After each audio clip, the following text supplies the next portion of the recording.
여러분, 우리 인생의 가장 큰 문제가 무엇이겠습니까? 바로 죄의 문제입니다. 여러분, 우리가 경제적인 문제도 어렵고 정치적인 문제도 복잡하고 인간관계의 문제도 어렵습니다. 그런데 우리에게 있는 문제 가운데 가장 큰 문제는 바로 죄의 문제입니다. 가장 심각한 문제는 바로 죄의 문제입니다. 여러분, 근본적인 문제가 죄의 문제이고 하나님께서 제일 싫어하시는 문제가 바로 죄의 문제입니다.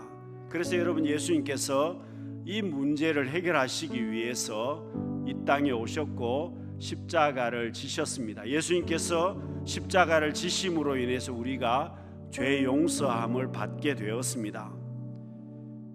여러분, 죄의 문제를 해결하지 않으면 그 누구라도 하나님 앞에 나갈 수가 없습니다. 여러분, 성경은 죄의 소원이 내게 있다고 말씀하고 있습니다. 내가 죄를 지으려고 하는 그런 마음이 내 속에 있습니다.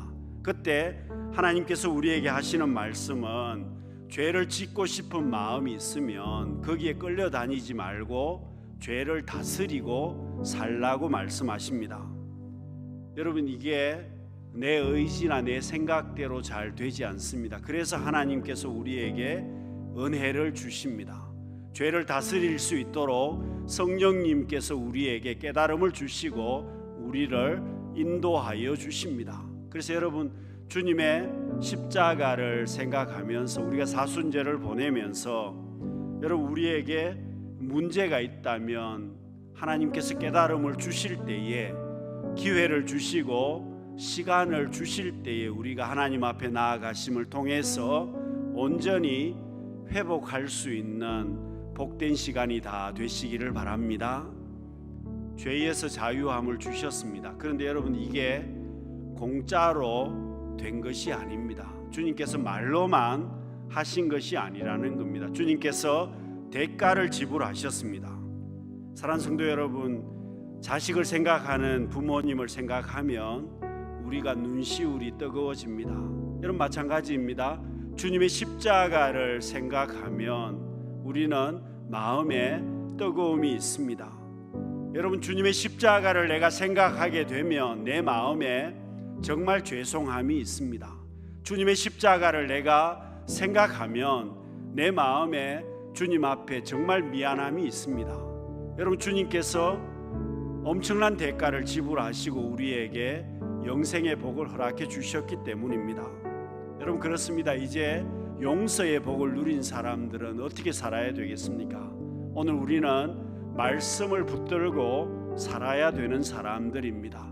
내가 용서의 복을 받았기 때문에 말씀 붙들고 살아야 되는 사람들이 오늘 우리들입니다.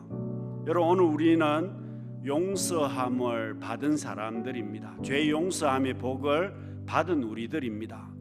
여러분, 십자가의 사랑을 통해서 죄 용서함을 받은 우리들이기에 우리는 어떤 형편이든지 간에 말씀에 순종하는 삶을 살아야만 합니다.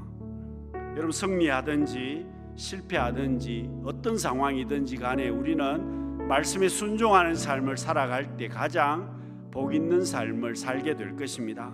사랑하는 성도 여러분, 오늘 우리는 죄인들입니다. 여러분, 탕자와 같은 사람들입니다. 본문에 나와 있는 여인과 같은 사람들입니다.